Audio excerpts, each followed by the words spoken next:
I'm Coach Tarek. And I'm Vanessa. We are your movement experts, and we are here to educate health and fitness professionals with the tools to create real change for and within the industry. Welcome back to Purpose Driven Movement. My name is Vanessa and I am your host today. I am so lucky to have Ian O'Dwyer, OD, returning today, and you will hear from my introduction exactly what's going to happen today. So I'm not going to dive into it until he kind of enters the studio. However, fitness, controversy, and opening your mind in the fitness industry is something that I'm really passionate about. And in my mind, there's no one better than OD to talk about this fascinating subject. I have so much that I want to say, so I'm not going to say any of it. I just would love for you to listen. Check out FTI's latest offer, which is 15% off of any of our online courses. Simply go to www.functionaltraininginstitute.com and input PDM15 at cart checkout. Hello and welcome back to Purpose Driven Movement Podcast. And I get to welcome back Ian O'Dwyer. OD, hi. How are you going, Ness? So good. I just all instantly feel better because you're here in front of me. We do enjoy our conversations, don't we? Yes. And I would like to preface this conversation for this exact reason. So if you follow along on my social media, I tagged poor OD in a post last week saying, I want to talk about the most controversial fitness topics that we can think of. And he had no idea. But the reason why I wanted to do that is I've gotten to see a lot of social media recently. I had a bit of a time while I was in Tahiti for the Olympics, and it's a very interesting kind of social media approach to controversy. And controversy, I think, in fitness is really done in like shock jock kind of, I'm just going to say the most ridiculous thing and see how many likes I get or what happens basically. But there's no nuance and there's no context. And I brought you on OD because I think that you have such a honest but compassionate ability to talk about sensitive topics in the industry, in anything actually, to be fair. So thank you for being you and for being able to hold space for challenging topics, because I think that a podcast is a really cool time to be able to talk about challenging things because we have space to do that. So how do you feel about that introduction? Look, Ness, it's kind of funny, right? I've just, I'm back practicing in Noosa now, and it's interesting because I've just had clients in the last 2 days and some of the topics have just been so left of field that this is no different, right? And it's, we've seen enough now, Ness. We've traveled enough. We've learned from the best in the world. And if you can't be true to yourself now, if you can't speak your truth now, what are we doing it for, right? So here's me in my study for this topic. And I don't think I study like normal people, OD. I was reading Tom Meyer's My Fascial Trains, as you do, because it's just a light read. I stumbled upon this quote, and he's talking about the fascial system. And he says, it's a system defined not by anatomical consistency, but by individualized adaptability. And I got to thinking, is that why more people aren't talking about fascia? I'm going to say, straight off the top of the bat, that more people aren't talking about fascia because they're scared of it. They're scared of disrupting tradition. I just had a guy in here, Ness, and you'll love this, and I hope the listeners appreciate this. So this guy comes in 2018, he's in a car accident in 2016, he's 68 years of age, he comes in, 2018, he's had his C5, C6 vertebra replaced with a cage. He's then in 2018 had L2, 3, 4, 5, S1 fused with a cage. He walks in bare feet in 2022. He spikes his big toe on his left side in the garden in bare feet. which turns into basically the toe having to be amputated. And now he has a right knee replacement. Let's go back to 2019 when he had the operation on the 2345S1. The surgeon completely stuffed it up.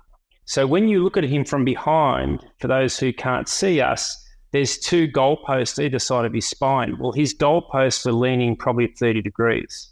So if we think about the disruption that's happened in that space to the fascial tissue, now let's just go back one step and let's just appreciate the roles of what fascia does in the body. It's a force mitigator, so it's designed to take force and share it. It's 3 times faster than the neural system. In the body, there's 250 million nerve endings, of which there's 50 million in muscle and 200 in fascia. There's more fascia in the brain than what there is grey matter and fat. There's more fascia in the visceral cage, in the abdominals, than what there is organs and intestines. Now, then we go into another little segue that we start breaking down the fascia just to understand it a little bit better, because if we can understand it, then we probably start to see why we should be asking questions of it more and why it adapts so well. So in 2006, I start working on the bony sections. And I start using various types of techniques with rollers and balls and hands-on and so forth. The biggest thing I noticed with body work, with hands-on, as soon as I worked on the sternum, as soon as I worked on the pelvis, people's emotional state would change. So would their mental state, and so would their physical state. So it's really hard when you're doing things as an applied scientist, and that's what I'm going to say that's what that was, because you're applying something and then you're studying the outcome, right? So it was interesting because of the fact there was obviously an instant change for some reason. So as we go through this wonderful journey, and thankfully to one of my great friends, brothers and colleagues, Rodney Korn, we're sifting through research and discussing things, and Robert Schlepp has a paper, and that paper talks about the mechanoreceptors, 2003. And there is an interstitial receptor that makes up fascia, and the interstitial receptor just happens to be the most abundant in the fascial system. The interstitial receptor just happens to live inside the bone and outside the bone, and it lives in the periosteum. It just happens that when you stimulate the bony structures, the periosteum, it causes vasodilation. Now, vasodilation is, for those out there who aren't sure, is when there's a reaction, there's a stimulation to the smooth muscle of the blood vessels where the muscle relaxes, which allows more blood flow, more oxygen, more nutrients, increases the gathering of the waste, decreases blood pressure, and resets the autonomic nervous system.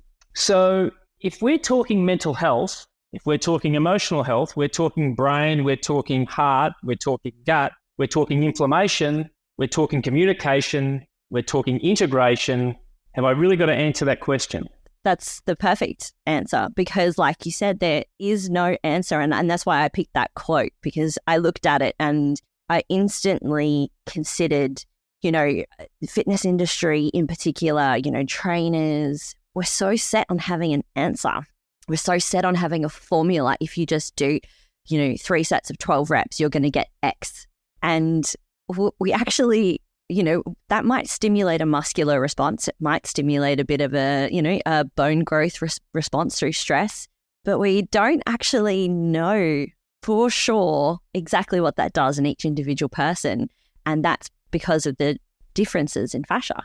And differences in the type of tissue and the tissue, correct. So Ness, the very first question I do is I always ask myself, how is that experience for the person that I've conditioned, for the person I've treated, for the person that I've advised, guided, mentored, or whatever it may be? And now, if I look at the sport that I'm incredibly passionate about now, and I look at the AFL, and now you've worked very closely with AFL football clubs over the years in the conditioning phase. And if I look at a KPI, now, if I was a horsing person, which I just happen to be, and I was investing in an athlete, let's call it an AFL player or a horse, and I sent my horse to a trainer, and I had, let's say, 5 horses that I sent to a trainer, and they all broke down with ACLs, would I send a 6th horse? Unlikely, right?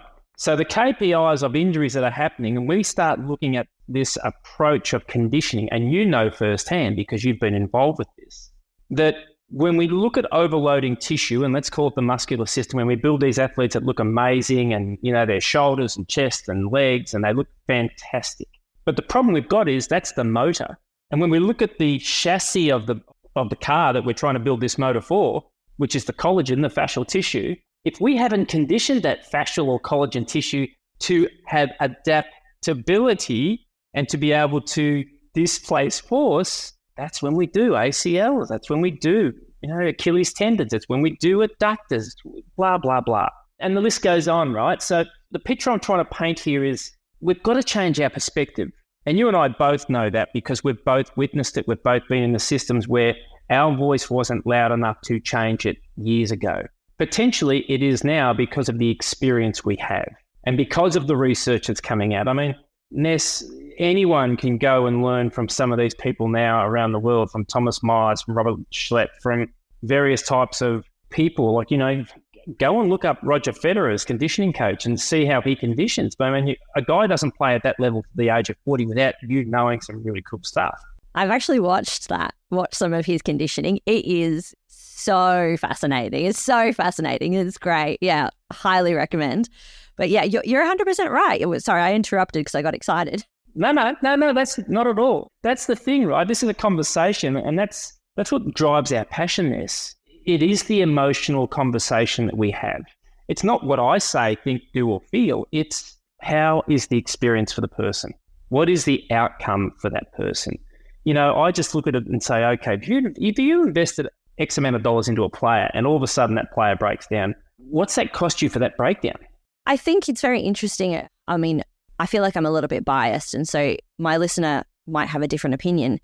I see people, and you see them as well, who come to us when they've seen everybody else. I've seen the osteo, I've seen the surgeon, I've seen the other trainer, I've seen this person, and for whatever reason, we have found this new person, and I don't train people anymore. Like who are in pain. Like, I don't train them. Honestly, it's so different, and it's because of this really thinking about this individual adaptability, the kind of history and information and biomechanical viewing lens. I talk about this lens that you have in your eye just to watch how people move, and it's not watching how people move, it's how they move in their emotion. Like, are they a bit like static today? Are they just a bit like they look a bit tense? I can't quite put my finger on it. You don't actually know what to call it half the time. It's just some weird gut feeling, strange thing. You're like, And we have all these expressions. I feel it in my gut. A heavy heart. My heart dropped. Like, we say all those things, and then you're talking about a receptor in the interstitium that lives. So the interstitium, for anyone who's not too sure, this lives in between all of the cells of your body. It's in the middle. It's our, for lack of a better word, goop that holds us together. And that just makes so much sense. In our language, it's all in our language. It's all in the way that we hold ourselves. If you watch someone talk about pain, they will hold themselves a certain way. They'll point to things. They'll emphasize a word. And that's a story that they're either telling themselves, but they're reinforcing it to you. And that's so important to pay attention to, all of that. And I do not know better than the person in front of me, than the person who's coming to me for help. I don't know better than them, and I can just try to figure it out. And it's interesting. I had a client in this morning, and I've known her for 25 years, and I've never seen her before. And she came in with back pain. Her father was an osteo. We did a session. She changed immensely. And it was funny because she said, this is what I've had, this is what I've had, this is what I've had, this is what I've had. And I said, when do you think this all started? She said, about 20 years ago. I said, so what happened then? And she said, well, I'm not sure whether that was because I was excessively running or that I then fell pregnant not long after. And you think about it, pregnancy is an Olympic sport, right? So all the tissues in the pelvis that are distorted because of all the hormones that come in, and all of a sudden then you might get a posterior breach of the baby and all the complications. And yet no one tends to talk about going back and resetting those tissues, right, to make sure the balance of the pelvis is where it should be. It's an interesting one. You're right. It's those emotional anchors, when they touch themselves when they're in pain. That is actually what we should be writing down about what's important to them if we're empathetically listening, right? Yeah. I like where we've digressed because this actually goes straight into my next question. Do you think that gyms are stressful places to be in? Well, firstly, Ness, I don't think. I try not to think because I'm a feeler, right? So when I walk into a gym, it stresses the shit out of me, right? I've been a semi-professional sportsman for 20 years. I've been in the industry now for 30 years, and walking into a gym stresses the guts out of me. Well, I just want to go in and I want to move, right? And gyms are getting better now. There's more spaces where you can move. But it's interesting because when we look at life, life's about flow.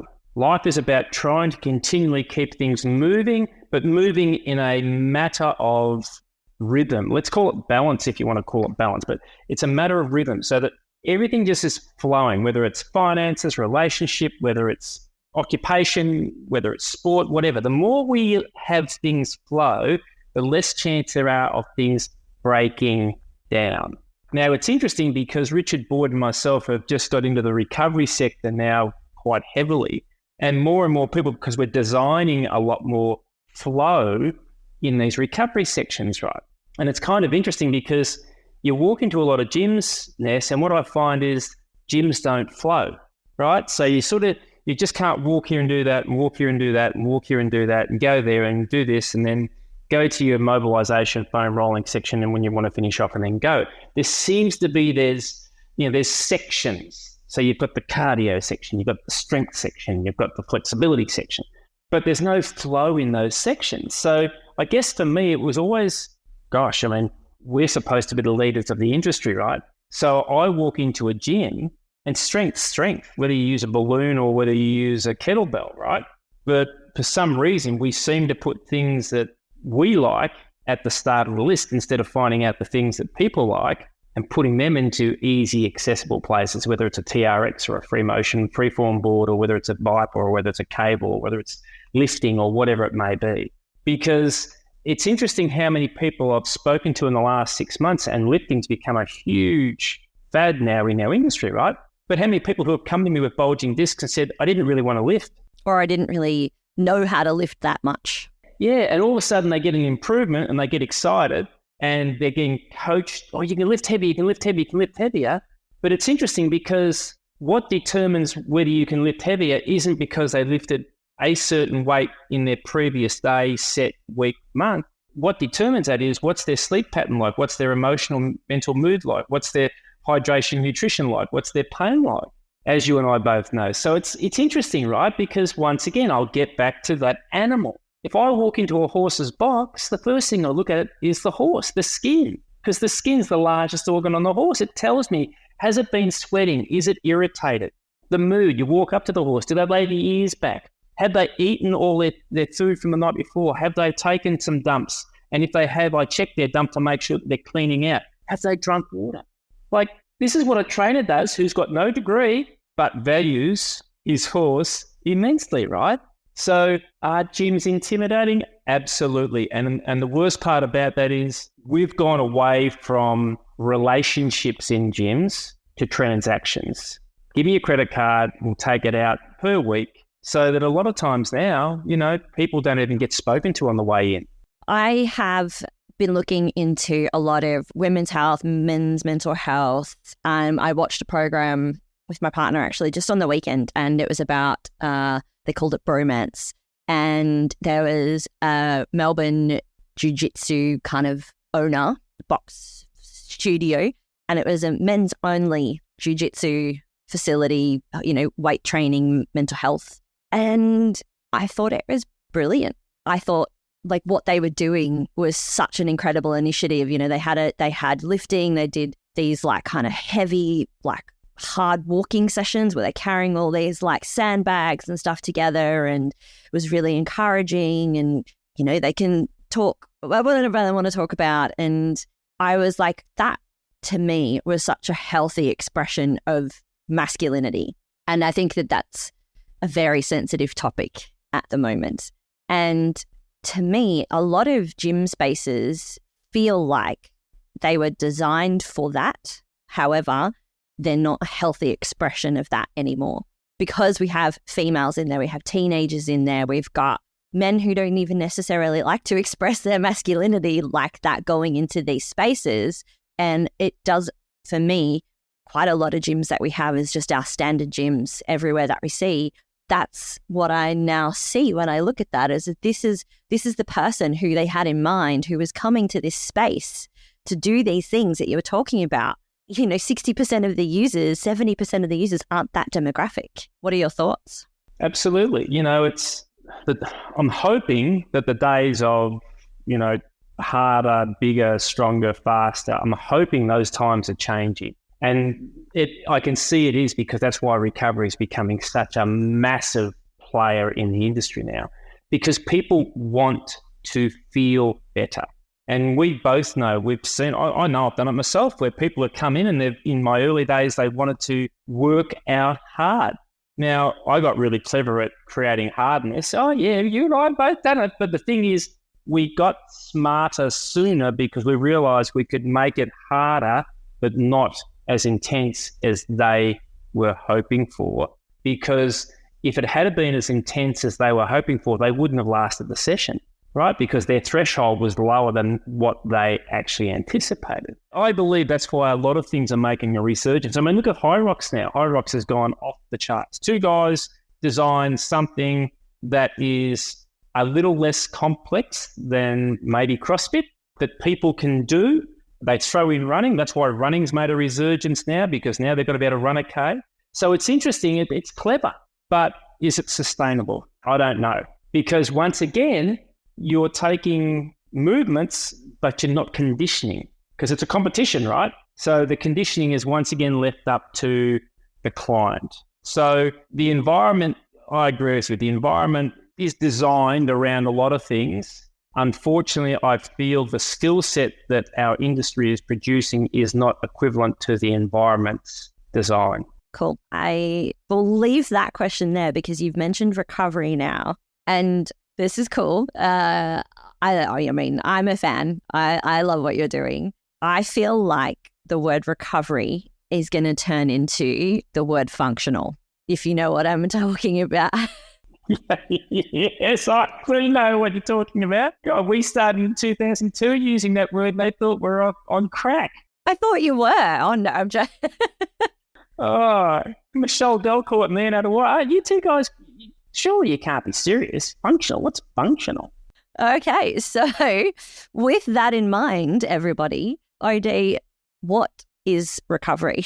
Beautiful. Okay, so firstly, let's talk about what fitness is, because like anything, you can't create a solution unless you have a definition of what we're trying to attain. So I would suggest that the fitness industry was designed to create a healthy outcome for people who went to a location that provided certain types of movements, certain types of exercise challenges. Were we successful? Had we been successful in the 40 years of the fitness industry?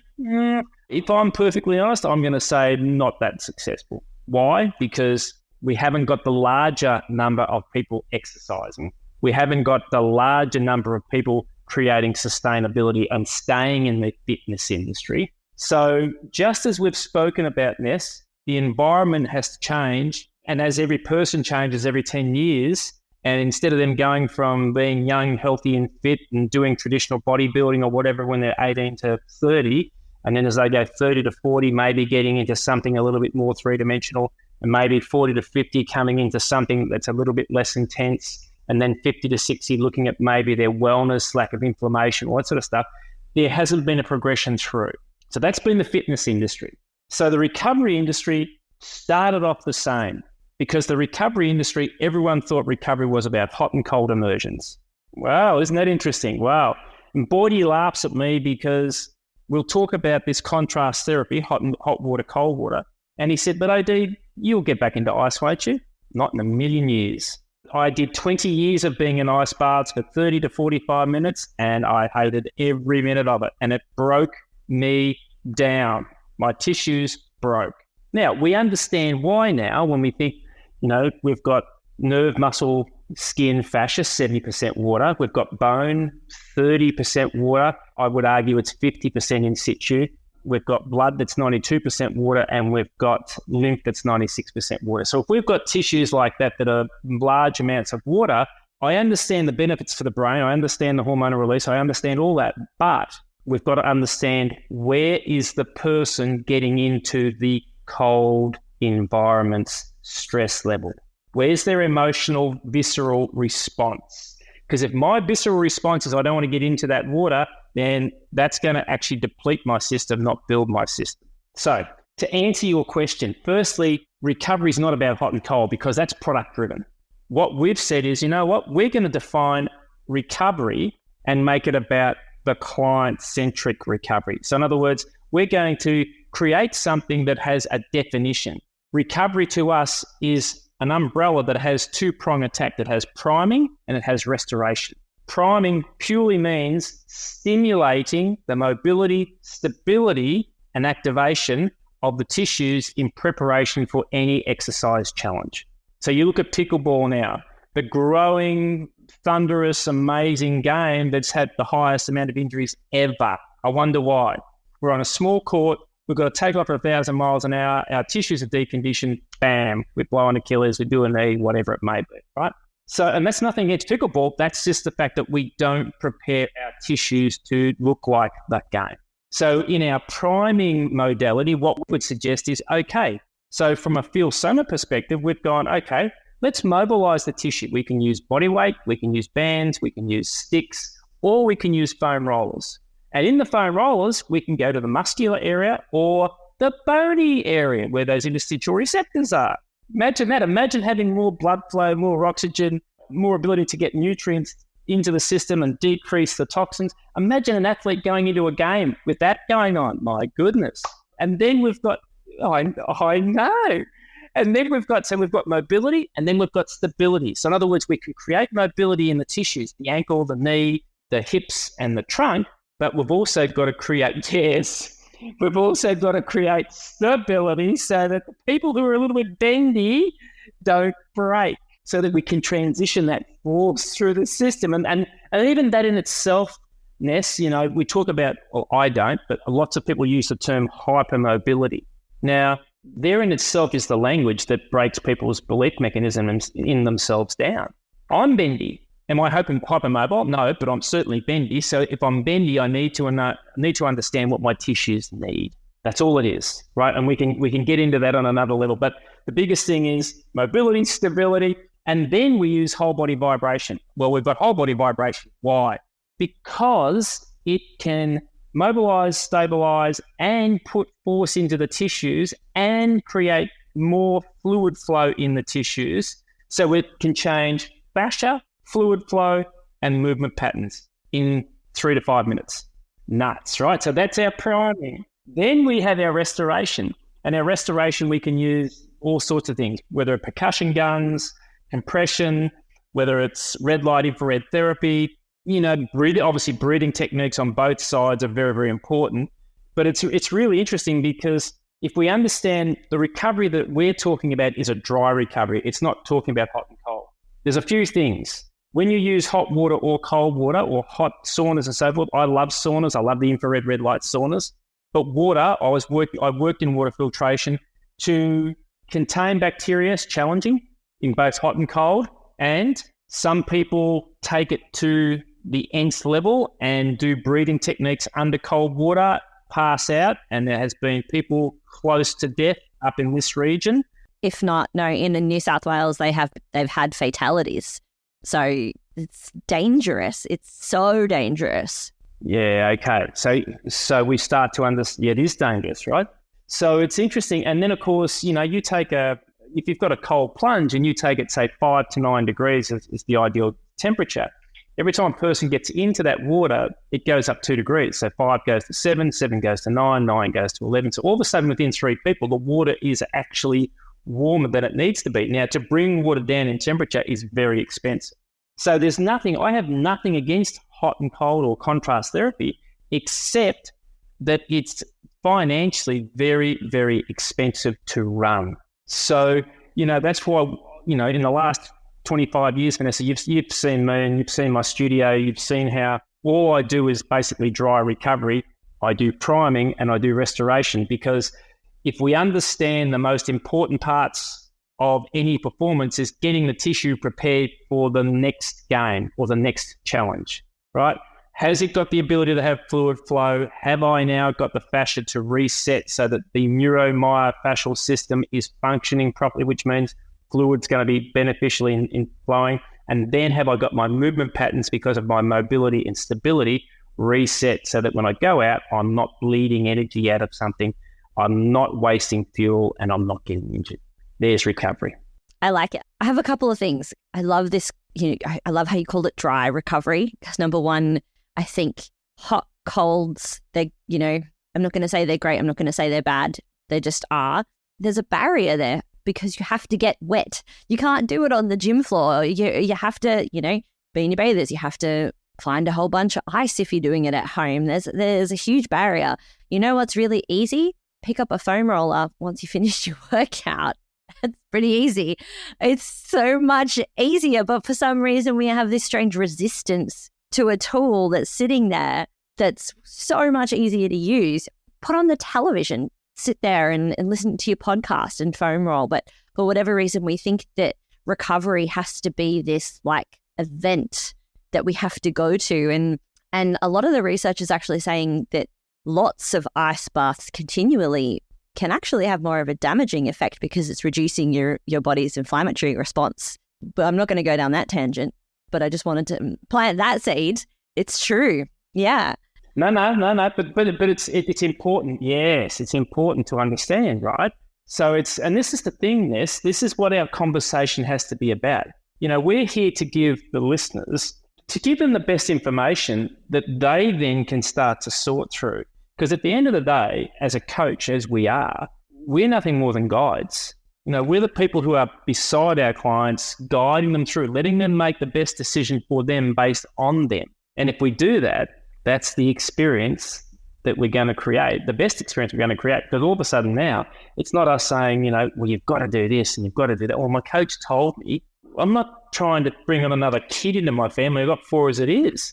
Yes. The other thing that I really like about your concept, and I taught a workshop on stress the other day, and people think that stress is a dirty word, but stress is so important. Stress is what changes your system. So this is your concept of recovery.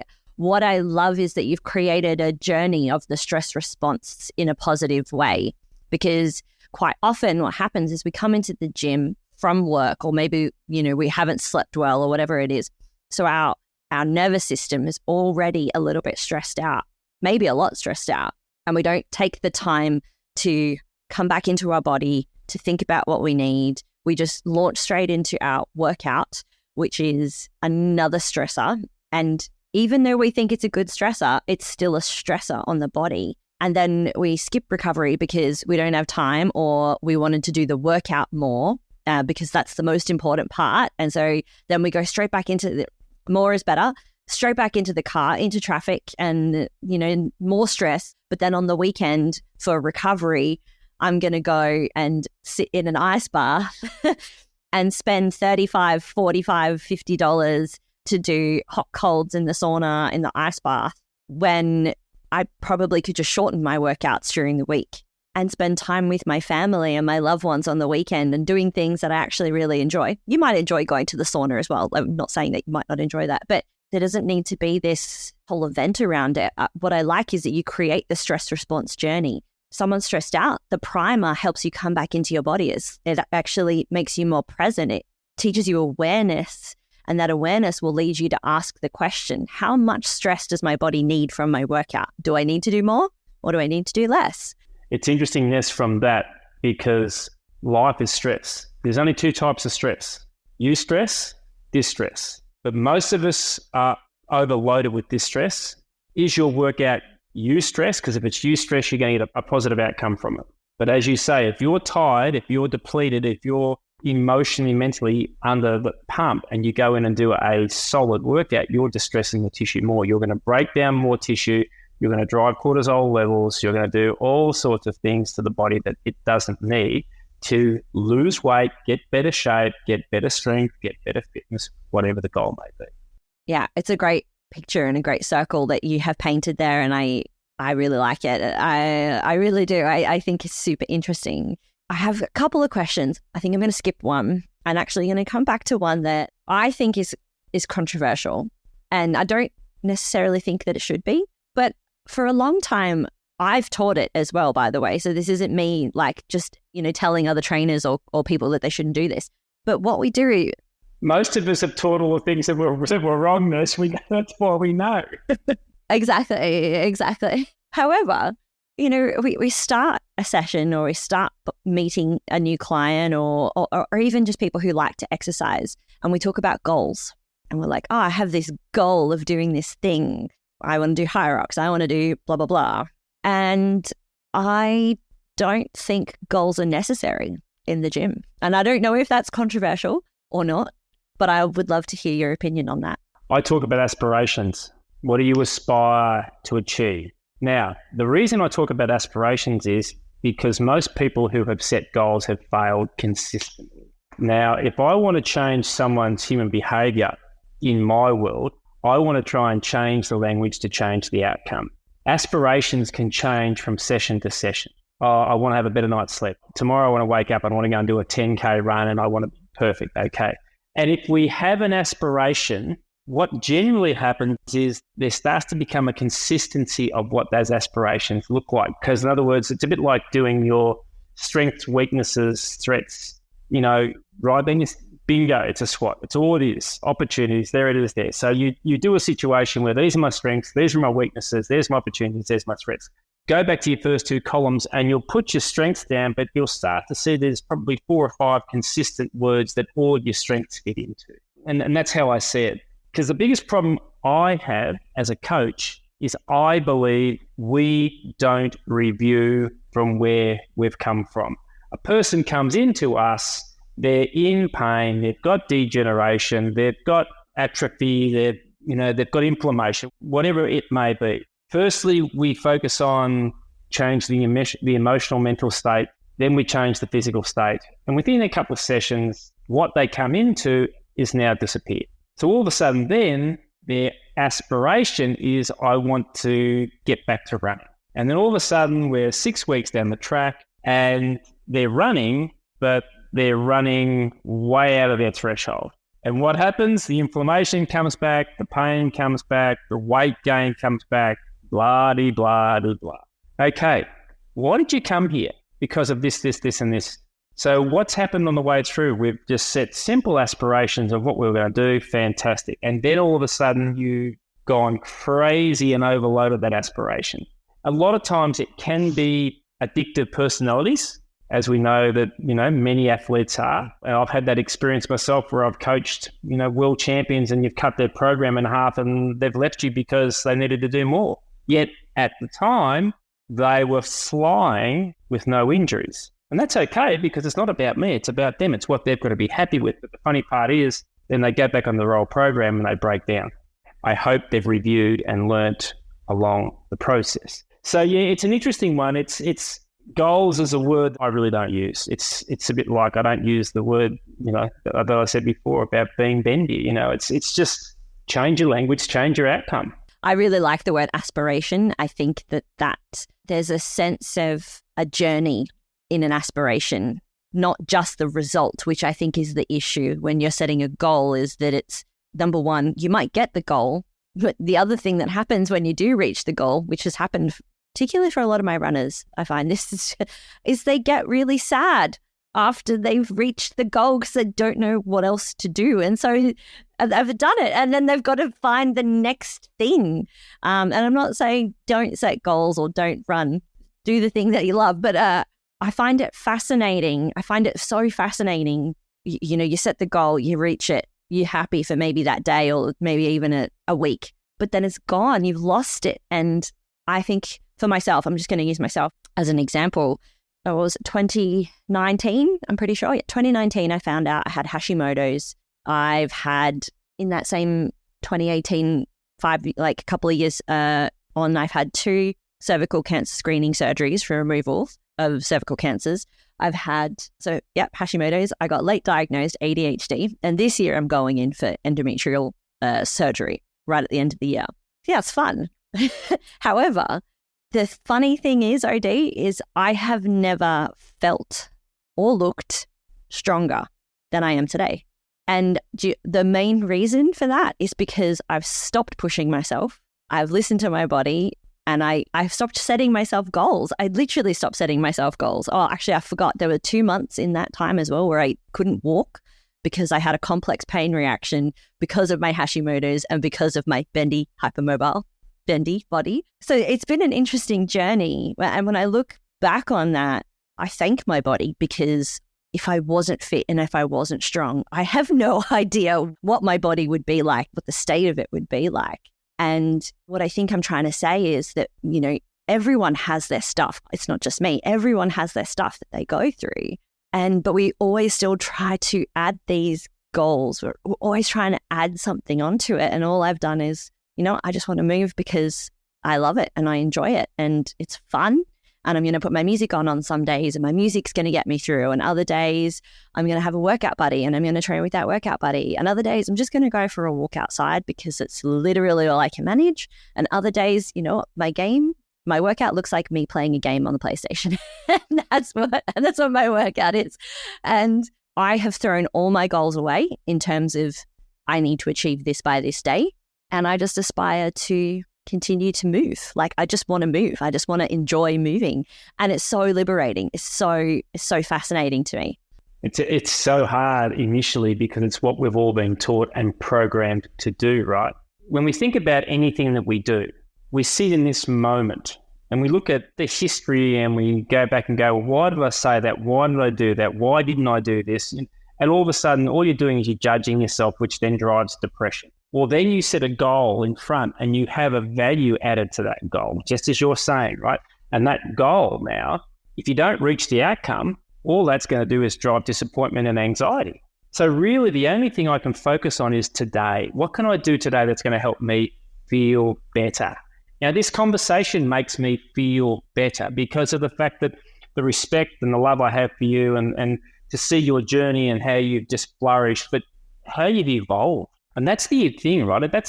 If our industry is not evolving through great leadership, then what are we doing this for? So these conversations are all about that evolution. They're all about the leadership. It's not necessarily leading other people. It's leading ourselves. It's us having the humility to ask the question of ourselves, to listen, and then to react to what our tissues are telling us. And I can tell you right now, I've been certainly guilty of not listening to my tissues, Ness. So, it was funny. Bordy was talking to Dr. Batman not long ago. He was looking at, because he'd had a heart attack, right? And he was looking at why so many 60-year-olds, sort of 55 to 60-year-olds were having heart attacks. And it was predominantly based around when he got the data of these people who had been to the surgeons, and he got the data and he went through the data, not enough recovery. All we did is we pushed, because that's what we were told. And it's kind of funny, from a horsing background, if we don't give our horses time off, we know they won't race. They've got to have a certain time between races. They've got to have a certain time of reconditioning before they go to a trial. There's just a recipe that most horse trainers will use that has been successful.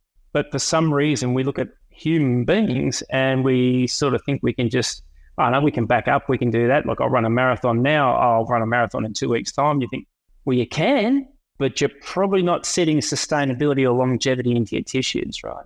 Yes. So I think the question that we leave for everybody on the end of this is, what are you aspiring to? I like it. What are you aspiring to? What can you do today for you that will allow you to move, feel, and live better?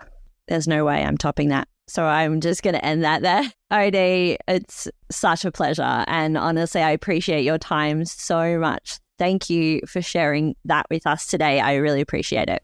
I loved every minute of it, Ness. As I said, it's if anything we can do to help people, be the best them, then and help us be the best us, then it's always worthwhile. Thanks, Ness. Thank you for being a part of our podcast community.